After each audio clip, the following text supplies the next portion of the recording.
Meanwhile, Mexican authorities have discovered 4 new mass graves in the investigation into the disappearance of 43 students in the southern state of Guerrero. Officials have yet to confirm the total amount of bodies in those graves. The pits were excavated following the arrest of 4 new suspects in the grueling case. The military has disarmed the entire police department of the city of Iguala after its officers were accused of collaborating with a gang responsible for the abductions. The students were attacked by police suspected of having links to drug gangs.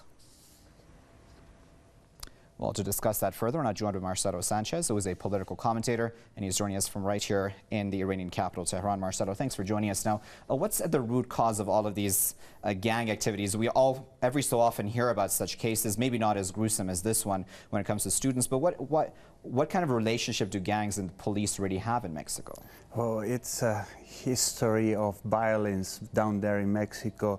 You have gangs in Juarez operating like the Wild West all the time. 6 p.m. the residents of the towns, the border towns, would close their windows, close their doors, and just live terrified because the drug cartels have power over these towns, and also the authorities seem to be working with them. We have to remember that in this case, the mayor of Iguala, Jose Luis Abarca, it's missing along with his wife.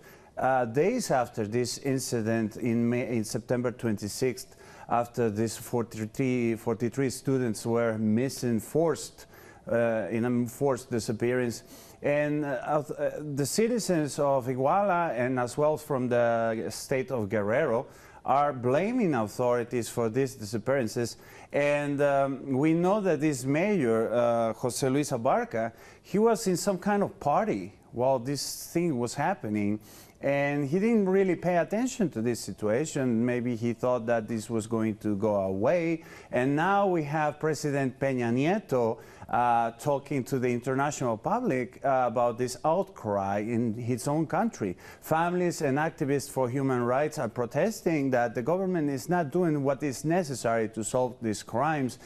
In fact, these 4 mass graves, we don't even know at this point if those are related to the disappearance of the 43 students. And it's gruesome in many ways because drug cartels are publishing their own videos. They do have their own laws. They do have their own, if you can call so-called moral codes, where they would execute anybody who rats on them, and they would just cooperate with authorities as well.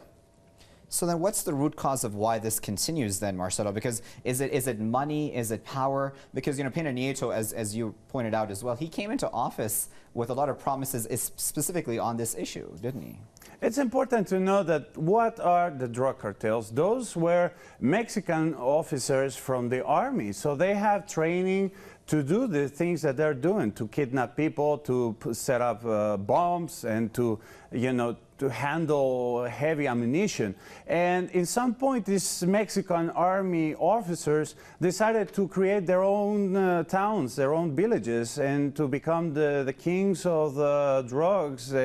And, you know, we had to remember that the U.S. is the biggest market for drugs. And so we have a humanitarian crisis that people are just trying to leave Mexico because they're afraid of this situation. And basically, it's about money. They are trying to get more money. And authorities work with them because there's a lot of corruption in Mexico. And this is something that nobody can deny at this point. Very interesting. Okay, well, we'll leave it there for now, but of course, Marcelo, we appreciate your insight. That was Marcelo Sanchez, political commentator, speaking to us live right here in Tehran.